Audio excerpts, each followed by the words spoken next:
নোয়াখালী, লক্ষ্মীপুর, কুমিল্লা ও রাঙ্গামাটিতে বন্যা পরিস্থিতির অবনতি। পানি নামছে ফেনী ও মৌলভীবাজার থেকে। বন্যায় এ পর্যন্ত ২৭ জনের মৃত্যু। গণতন্ত্র প্রতিষ্ঠায় সরকারকে যৌক্তিক সময় দিতে চায় বিএনপি। রোডম্যাপ ঘোষণার আহ্বান নেতাদের। সরকারকে রুখে দিতে হবে পতিত স্বৈরাচারের প্রতি বিপ্লব। আওয়ামী লীগ আমলে গুম হওয়া ব্যক্তিদের সন্ধানে ৫ সদস্যের কমিশন গঠন। গণহত্যার তথ্যানুসন্ধান কার্যক্রম এগিয়ে যাচ্ছে, জানালেন জাতিসংঘের কর্মকর্তা। দেখছিলেন ক্রাউন সিমেন্ট সংবাদ শিরোনাম, এবারে বিস্তারিত। নোয়াখালী, লক্ষ্মীপুরে বন্যা পরিস্থিতির অবনতি হয়েছে। অপরিবর্তিত রয়েছে কুমিল্লায়। এখনো গোমতীর ভাঙা বাঁধ দিয়ে আসা পানিতে প্লাবিত হচ্ছে নতুন নতুন এলাকা। চরম দুর্ভোগে পানিবন্দী লাখ লাখ মানুষ।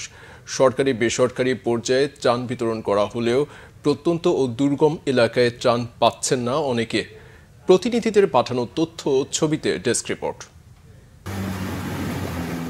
কুমিল্লায় গোমতী নদীর ভাঙা বাঁধ দিয়ে পানি ঢুকছে বুড়িচং, ব্রাহ্মণপাড়া সহ বিভিন্ন উপজেলায়। প্লাবিত হয়েছে নতুন নতুন গ্রাম। এখনো পানিবন্দী অসংখ্য মানুষ। পর্যাপ্ত নৌকা ও ট্রলার না থাকায় দুর্গত এলাকায় ত্রাণ পৌঁছানো যাচ্ছে না। লাঙ্গলকোট, লাকসাম, মনোহরগঞ্জ, ১৪ গ্রাম, বরুড়া সহ বেশ কয়েকটি উপজেলায় বন্যা পরিস্থিতির অপরিবর্তিত। জেলার ১০ লাখের বেশি মানুষ এখনো পানিবন্দী। বৃষ্টিতে নোয়াখালীর বন্যা পরিস্থিতি আরও অবনতি হয়েছে। পানিবন্দী ৮ উপজেলার ২০ লাখ মানুষ। কোম্পানিগঞ্জের মোছাপুর রেগুলেটর গেট ভেঙে তলিয়ে গেছে নতুন নতুন এলাকা। জেলা জুড়ে দেখা দিয়েছে শুকনো খাবার ও বিশুদ্ধ পানির সংকট। লক্ষ্মীপুরের রায়পুর, রামগঞ্জ, রামগতি ও কমলনগর উপজেলার বেশিরভাগ গ্রামীণ সড়ক এখনো পানির নিচে। জেলার প্রায় ৩০,০০০ মানুষ এখনো আশ্রয় কেন্দ্রে। দুর্গত এলাকায় ত্রাণ সামগ্রী যাচ্ছে প্রয়োজনের তুলনায় কম। খাদ্য সংকট ও বিশুদ্ধ পানির অভাবে মানবেতর দিন কাটছে দুর্গতদের। আমরা দেখছি যে এর আগে অনেক বন্যা দেখছি, এরকম বন্যা আমি আর কখনো দেখি নাই। এই বন্যার পানি মানুষ এত কষ্টে আছে, ৯০% লোকের ঘরে পানি ঢুকছে। কাপ্তাই হ্রদের পানি বৃদ্ধি পাওয়ায় রাঙ্গামাটিতে বন্যা পরিস্থিতির অবনতি হয়েছে। নতুন করে প্লাবিত হয়েছে বাঘাইছড়ি, লংগদু, বড়কল, বিলাইছড়ি, নানিয়ারচর ও জুরাইছড়ি এলাকা। ভেঙে গেছে বেশ কয়েকটি মাটির ঘর। পানিবন্দী ৬ উপজেলার কয়েক হাজার মানুষ। পানিয়ে গাজিয়ে থাকতে পারি না, যে অসুবিধা ধরে গেছি। খানা দানা খাইলেও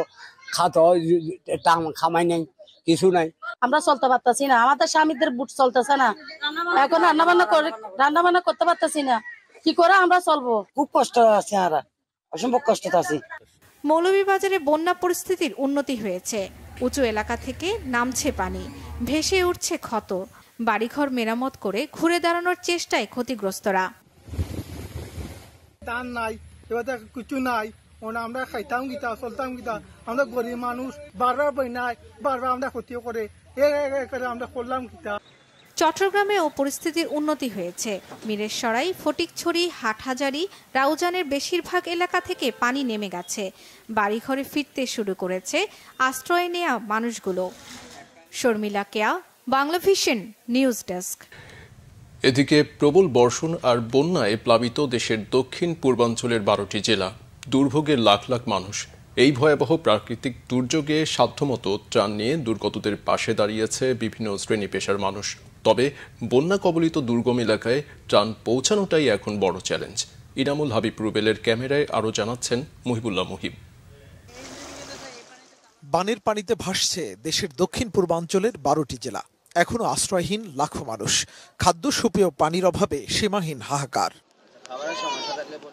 যে যেভাবে পারছেন অর্থ, খাদ্য, বস্ত্র, চিকিৎসা, উদ্ধার, আশ্রয়, শুশ্রূষা দিয়ে, কায়িক শ্রম দিয়ে ত্রাণ কাজে সহায়তা করছেন। দলমত আর ব্যক্তি পরিচয় ছাপিয়ে তৈরি হয়েছে এক মানবিক ঐক্য, যা দুর্যোগ দুর্বিপাক থেকে ক্ষতিগ্রস্ত মানুষকে উদ্ধারের প্রাণ শক্তি।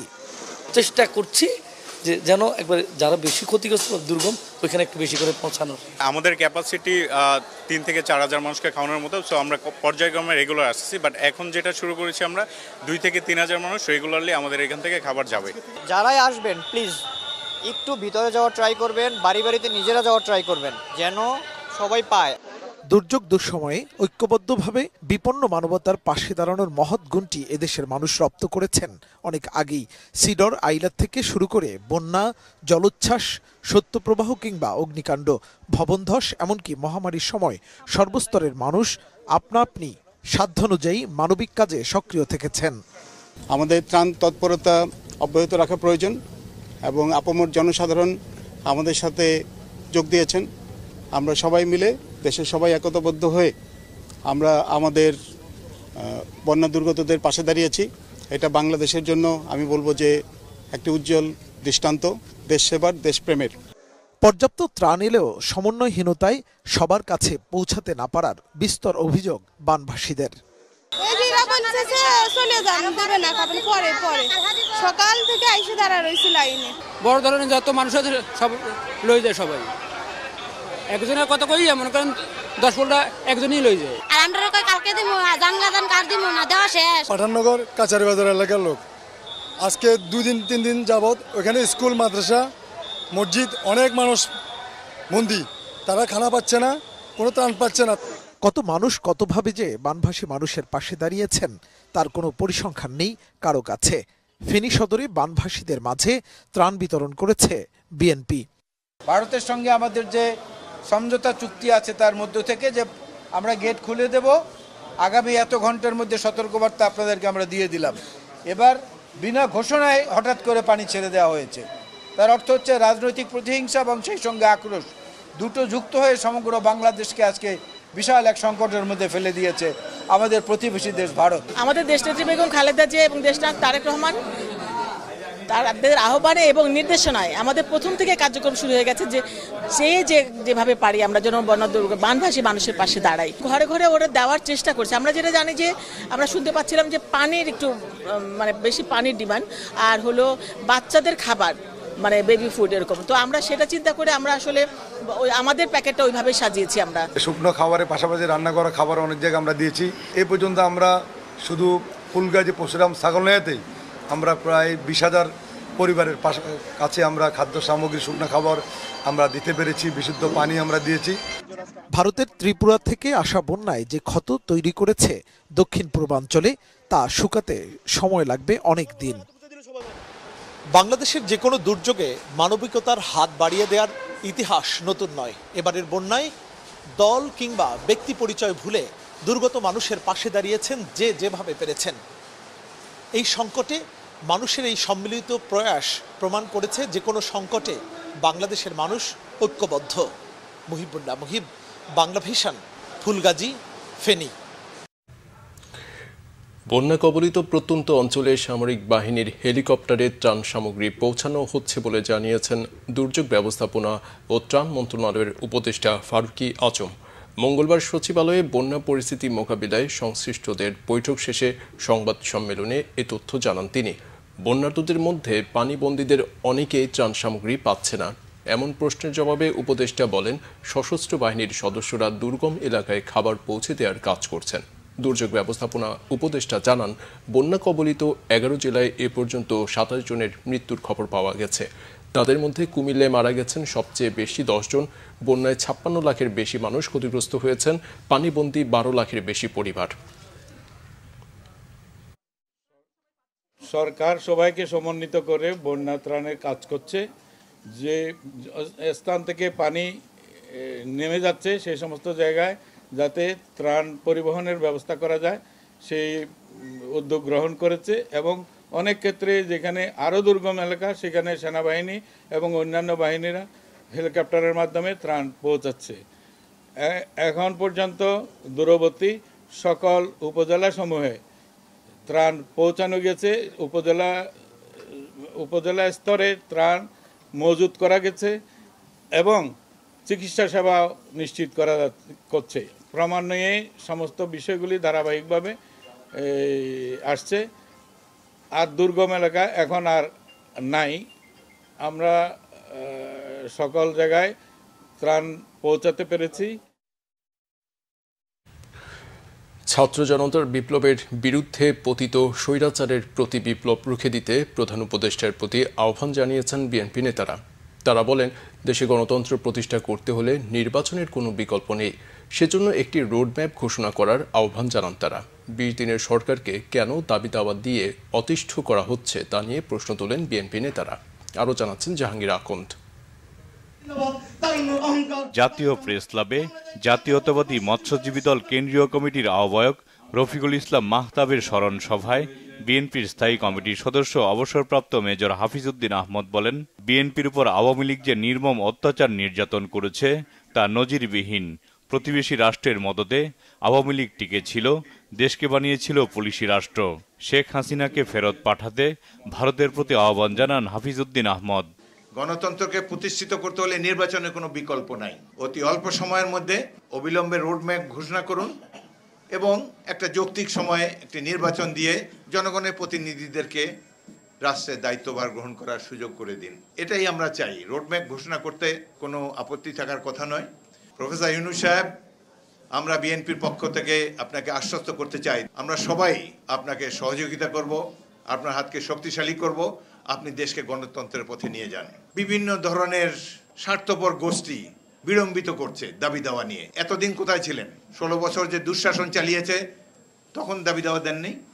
এখন এই 20 দিনের সরকারকে কেন নানান ধরনের উদ্ভট দাবি দিয়ে তাদেরকে অতিষ্ঠ করে তুলেছেন? প্রফেসর ইউনূস, আপনি আমাদের গৌরব, আপনি শক্ত হন, নিজেকে দুর্বল ভাববেন না। জনতা, বাংলাদেশের জনগণ আপনাদের সাথে আছে। এদিকে নয়াপল্টনের কেন্দ্রীয় কার্যালয়ে বন্যার্তদের সাহায্যে বিএনপির ত্রাণ কমিটির কাছে আর্থিক সহায়তা তুলে দিয়েছে নানা শ্রেণী পেশার মানুষ। এ সময় বিএনপির ত্রাণ কমিটির আহ্বায়ক ও স্থায়ী কমিটির সদস্য অধ্যাপক ডাক্তার AZM জাহিদ হোসেন জানান, প্রত্যন্ত অঞ্চলেও বন্যার্তদের কাছে ত্রাণ পৌঁছাতে নিরলসভাবে কাজ করে যাচ্ছে নেতাকর্মীরা। এবং এ পর্যন্ত বাংলাদেশ জাতীয়তাবাদী দল প্রায় 1.5 কোটি টাকার নগদ অর্থ সাহায্য, শুকনো খাবার এবং সেই সাথে যেখানে পানির অভাব রয়েছে এবং ইলেকট্রিসিটি না থাকার কারণে বিশেষ করে ফেনীতে খুবই সমস্যা হচ্ছিল, সেই জন্য সেখানে মোমবাতি বলেন, দেশলাই বলেন, বিভিন্ন ত্রাণ সামগ্রীর প্যাকেটজাত করে সবাইকে ওখানে পৌঁছে দেওয়ার চেষ্টা করা হচ্ছে।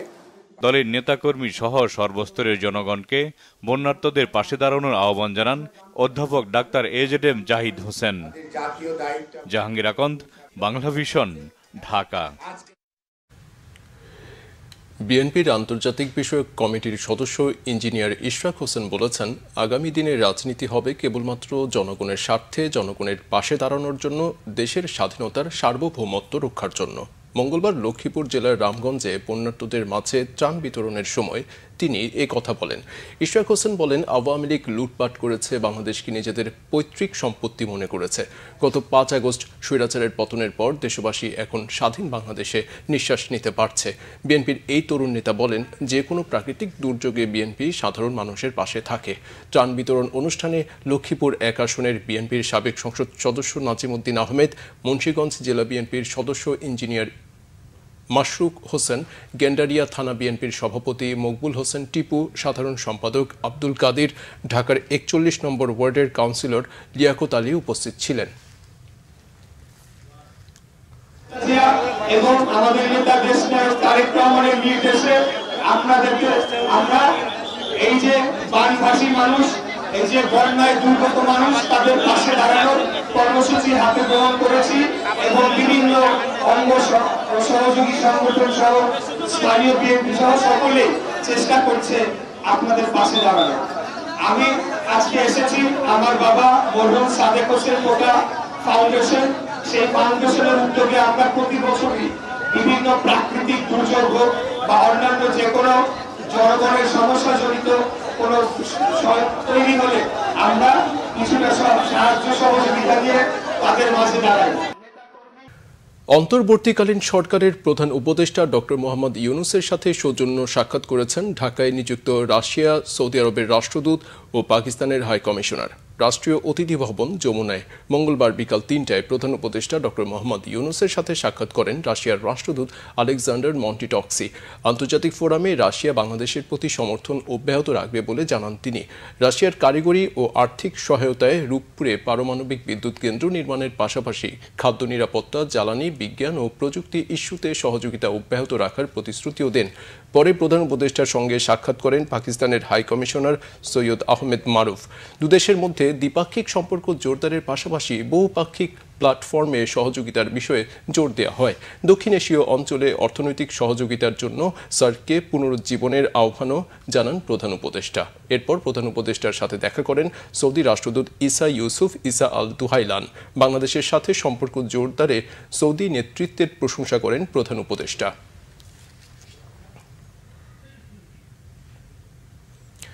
গত ১৫ বছরে গুম হওয়া ব্যক্তিদের সন্ধানে তদন্ত কমিশন গঠন করেছে সরকার।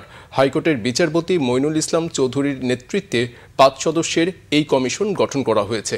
মঙ্গলবার মন্ত্রিপরিষদ বিভাগ থেকে জারি করা প্রজ্ঞাপনে এ তথ্য জানানো হয়। তদন্ত কমিশনের অন্য সদস্যরা হলেন বিচারপতি মোহাম্মদ ফরিদ আহমেদ শিবলি, মানবাধিকার কর্মী নূর খান, ব্র্যাক বিশ্ববিদ্যালয়ের শিক্ষক নাবিলা ইদ্রিস এবং মানবাধিকার কর্মী Sajjad Hossain. Police, RAB, BGB, CID, SB, answer battalion, জাতীয় গোয়েন্দা সংস্থা এনএসআই, প্রতিরক্ষা গোয়েন্দা মহাপরিদপ্তর ডিজিএফআই এবং কোস্টগার্ড সহ কোনো সংস্থার মাধ্যমে জোরপূর্বক গুম হওয়া ব্যক্তিদের সন্ধানে এ তদন্ত কমিশন গঠন করেছে সরকার। এদিকে আরেক প্রজ্ঞাপনে কোটা সংস্কার আন্দোলনে নিহতের ঘটনায় ৩ সদস্যের যে তদন্ত কমিশন গঠন করেছিল ক্ষমতাচ্যুত শেখ হাসিনার সরকার, তা বাতিল করা হয়েছে। স্বৈরাচার পতনে ছাত্র জনতার আন্দোলনে গণহত্যার অভিযোগের তথ্যানুসন্ধান কার্যক্রম ইতিবাচকভাবেই এগিয়ে যাচ্ছে বলেছেন রোরি মুঙ্গাভেন। জাতিসংঘের মানবাধিকার বিষয়ক হাই কমিশনারের অফিসের এশিয়া ও প্রশান্ত মহাসাগরীয় আঞ্চলিক দপ্তরের প্রধান রোরি মুঙ্গাভেন। তার নেতৃত্বে বাংলাদেশে গণহত্যার তদন্তে জাতিসংঘের তথ্যানুসন্ধানী দল মঙ্গলবার সচিবালয়ে স্বরাষ্ট্র মন্ত্রণালয়ের উপদেষ্টার সাথে সৌজন্য সাক্ষাৎ করে। পরে গণমাধ্যম কর্মীদের সাথে কথা বলেন তিনি। এই সাক্ষাৎকে একেবারেই সৌজন্যমূলক উল্লেখ করে স্বরাষ্ট্র উপদেষ্টা জানান, শান্তিরক্ষী মিশনে যেন আরও বেশি কাজের সুযোগ পায় বাংলাদেশ, সে বিষয়ে প্রতিনিধি দলকে অনুরোধ করা হয়েছে।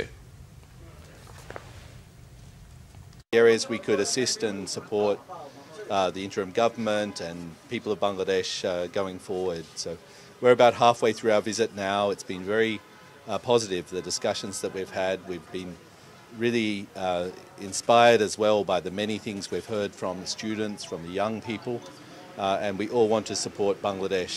আমরা তাদের অ্যাসিওর করছি যে কোনো ব্যাপারে যে কোনো ধরনের সাহায্য সহযোগিতা দরকার আমরা তাদের সাহায্য সহযোগিতা করব এবং তাদের আমরা আরেকটা রিকোয়েস্ট করছি যেন ইউএন মিশনে আমাদের আরও পুলিশ, আর্মি এবং অন্যান্য বাহিনীর সদস্যরা যেতে পারে, তাদের কাছে আমরা রিকোয়েস্ট করছি এবং তারা বলছে যে বাংলাদেশে যারা ইউএনএ কাজ করতেছে তারা খুবই ভালো কাজ করতেছে। শেখ হাসিনার আমলে বাংলাদেশের সকল রাষ্ট্রীয় প্রতিষ্ঠান দুর্নীতিগ্রস্ত হয়ে পড়ায় অন্তর্বর্তী সরকারের জন্য দেশ পরিচালনা ভয়াবহ চ্যালেঞ্জের হয়ে পড়েছে। জাতিসংঘের মহাসচিবের মুখপাত্র স্টিফেন ডুজারিক এ মন্তব্য করেছেন। সোমবার জাতিসংঘের নিয়মিত প্রেস ব্রিফিংয়ে ডুজারিক বলেন, বাংলাদেশের অন্তর্বর্তী সরকার রাজনৈতিক এবং মানবিক দিক থেকে চ্যালেঞ্জিং পরিস্থিতির মধ্যে দেশের দায়িত্ব গ্রহণ করেছে। দেশে আইনের শাসন এবং ন্যায় বিচার প্রতিষ্ঠায় যা যা করা প্রয়োজন অন্তর্বর্তী সরকার তাই করবে বলে আশা জাতিসংঘের মুখপাত্রের। গেল 5ই আগস্ট এক ঐতিহাসিক গণ অভ্যুত্থানের মধ্য দিয়ে বাংলাদেশের সাবেক প্রধানমন্ত্রী শেখ হাসিনার পতন হলে তিনি দেশ ত্যাগ করে ভারতে আশ্রয় নেন। দেশের কোনো রাজনৈতিক দলকে নিষিদ্ধ করার ইচ্ছা অন্তর্বর্তীকালীন সরকারের নেই বলে হাইকোর্টকে জানিয়েছেন অ্যাটর্নি জেনারেল মোহাম্মদ আসাদুজ্জামান। রাজনৈতিক দল হিসেবে আওয়ামী লীগ নিষিদ্ধের শুনানিতে অংশ নেওয়ার পর মঙ্গলবার নিজ কার্যালয়ে সাংবাদিকদের তিনি একথা জানান। বলেন, মানুষের মৌলিক অধিকার, মানবাধিকার ও রাজনৈতিক অধিকার মিছিল মিটিংয়ে হস্তক্ষেপেও সরকারের ইচ্ছা নেই। তিনি আরও বলেন, নিষিদ্ধ চেয়ে করা রিটে আওয়ামী লীগকে বিবাদী করা হয়নি। এই মামলার পরবর্তী শুনানির জন্য 1 সেপ্টেম্বর দিন ধার্য করেছে আদালত। আন্দোলনগুলো এটাই স্বীকৃতি দেয় যে বাংলাদেশের মানুষের মত প্রকাশের স্বাধীনতা, সংগঠন করার স্বাধীনতা নিশ্চিত করতে হবে। বাংলাদেশ আওয়ামী লীগের গুটি কয়েক নেতা কর্মীরা এমনভাবে অপরাধে জড়িয়ে পড়েছিলেন, কর্তৃত্ববাদী সরকার এমনভাবে অপরাধে জড়িয়ে পড়েছিলেন, এ ব্যাপারে কারোর কোনো দ্বিমত আপাতত দেখি না। তবে তাদের অপরাধের বিচার ভিন্নভাবে হবে। তাদের অপরাধের বিচার যেভাবে রাষ্ট্রীয় আইন আছে সেভাবে করবেন। সেই অপরাধের বিচারের সাথে ওই সংগঠনের নিবন্ধন বাতিল করতে হবে, এটাই সরকার মনে করে না এবং সংবিধান সমর্থন করে না। জিনিসপত্রের দামের লাগাম টেনে ধরতে বাংলাদেশ ব্যাংকের ঋণের সুদ হার বাড়ানোর সিদ্ধান্তে উদ্বিগ্ন Dhaka chamber of commerce and industry. মঙ্গলবার রাজধানীর মতিঝিলে গভর্নর ডক্টর আহসান এইচ মনসুরের সঙ্গে সৌজন্য সাক্ষাতের পর এ তথ্য জানান ডিসিসিআই সভাপতি আশরাফ আহমেদ। এ সময় তিনি বলেন, সুদের হার বাড়লে দেশের ক্ষুদ্র মাঝারি খাতে চাপ বাড়ে। চলমান অস্থিরতা বিবেচনায় নিয়ে দেশের ক্ষুদ্র মাঝারি খাতের জন্য কেন্দ্রীয় ব্যাংকের বিশেষ নজর দাবি করেন ব্যবসায়ী নেতারা। দাবি জানান ক্ষুদ্র মাঝারি খাতে ঋণের প্রবাহ বাড়ানোর। এ সময় এক প্রশ্নের জবাবে ডিসিসিআই সভাপতি জানান, ব্যাংক লুটেরাদের ব্যবসায়ীরা সমর্থন করে না। লুটেরাদের শায়েস্তা করতে কেন্দ্রীয় ব্যাংক যে সিদ্ধান্ত নেবে ব্যবসায়ী সমাজ তাদের সমর্থন দেবে। এদিকে বাংলাদেশ ব্যাংকের ডেপুটি গভর্নর পদে কয়েকজনের নাম প্রস্তাব করেছে এ বিষয়ে গঠিত সার্চ কমিটি। মঙ্গলবার গভর্নর ডক্টর আহসান এইচ মনসুরের সাথে দেখা করে প্রস্তাবনা তুলে দেন কমিটির সদস্যরা।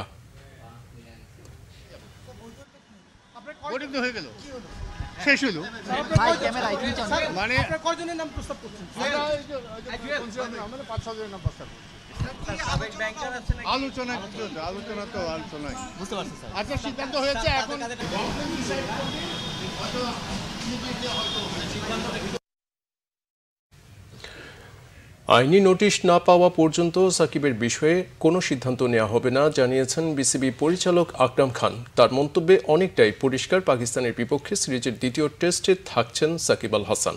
মনির হোসেন খানের রিপোর্টে বিস্তারিত।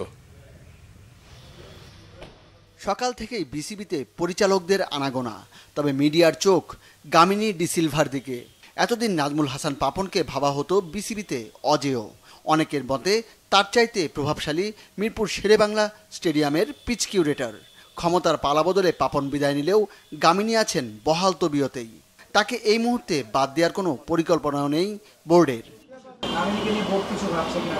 না, এটা তো আপনাদেরকে বলেছি, একটা মিটিং ছাড়া কোনো মিটিং হয়নি, তো মিটিংয়ের সিদ্ধান্ত ছাড়া তো এগুলো বলা যাবে না। আমার মনে হয় যে এই ধরনের প্রশ্ন না করলেই হবে। হত্যা মামলা হওয়ায় সাকিবকে পাকিস্তানের বিপক্ষে দ্বিতীয় টেস্টের আগেই দেশে ফিরিয়ে আনার আলোচনা ছিল। তবে প্রথম টেস্টের পারফরমেন্সে অন্তত আরও একটি লাইফলাইন পেলেন সাকিব। কোয়ালিটি প্লেয়ার ছাড়া আপনার একটা দলে, একটা দেশে কিন্তু 14-15 বছর খেলা, এটা কিন্তু অনেক বড় একটা ব্যাপার। কারণ এটা কোয়ালিটি প্লেয়ার ছাড়া এই অ্যাচিভমেন্ট কেউ করতে পারে না। সো ওর তো পারফরমেন্স সবসময় ভালো, এবং ও যখনই খেলে বাংলাদেশের দলের জন্য কিন্তু এক্সট্রা আমরা বেনিফিট পাই। এখন পর্যন্ত আমি জানা মতো কোনো আইনি কোনো কিছু বিসিবিতে এখনও পাইনি। এটা পেলে তারপরে হয়তো বা আমরা সবাই বসে এটা নেক্সট সিদ্ধান্তটা নিব। বোর্ড সভা না থাকলেও দুপুরের মধ্যে বিসিবিতে চলে এসেছেন সভাপতি ফারুক আহমেদ। আগামী বোর্ড সভার আগে পরিচালকদের দায়িত্ব বণ্টনের বিষয়টি চূড়ান্ত হচ্ছে না বলে জানান আকরাম খান। ওয়ার্ল্ড কাপের মূল্যায়নটা পারফরমেন্স খারাপ ছিল, ওটার মূল্যায়ন করতে সেটা আমরা করেছি এবং সেটা আমরা বোর্ডকে জমা দিয়েছি, এবং 2-1 জনের নামে আপনার অভিযোগ ছিল, বাট সেগুলো আমরা যা পেয়েছি সেটাও কিন্তু ওই রিপোর্টে আমাদের দেওয়া আছে। পাকিস্তানের বিপক্ষে প্রথমবারের মতো সিরিজ জয়ের আশা এই বোর্ড পরিচালকের। মনির হোসেন খান, বাংলা ভিশন, ঢাকা। সংবাদ শেষ করব ক্রাউন সিমেন্ট শিরোনামগুলো আরেকবার জানিয়ে দিয়ে। নোয়াখালী, লক্ষ্মীপুর, কুমিল্লা ও রাঙ্গামাটিতে বন্যা পরিস্থিতির অবনতি। পানি নামছে ফেনী ও মৌলভীবাজার থেকে। বন্যায় এ পর্যন্ত 27 জনের মৃত্যু। গণতন্ত্র প্রতিষ্ঠায় সরকারকে যৌক্তিক সময় দিতে চায় বিএনপি। রোডম্যাপ ঘোষণার আহ্বান নেতাদের। সরকারকে রুখে দিতে হবে পতিত স্বৈরাচারের প্রতি বিপ্লব। আওয়ামী লীগ আমলে গুম হওয়া ব্যক্তিদের সন্ধানে 5 সদস্যের কমিশন গঠন। গণহত্যার তথ্যানুসন্ধান কার্যক্রমে এগিয়ে যাচ্ছে জানালেন জাতিসংঘের কর্মকর্তা। এ ছিল এখনকার মতো। পর সংবাদ সকাল 7:30টায়। এছাড়া বাংলা ভিশন সংবাদ ও সংবাদ সংশ্লিষ্ট অনুষ্ঠান দেখতে ভিজিট করুন www.bvnews24.com ও facebook.com/banglavisionnews এবং সাবস্ক্রাইব করুন youtube.com/banglavisionnews। এতক্ষণ সাথে থাকে ধন্যবাদ।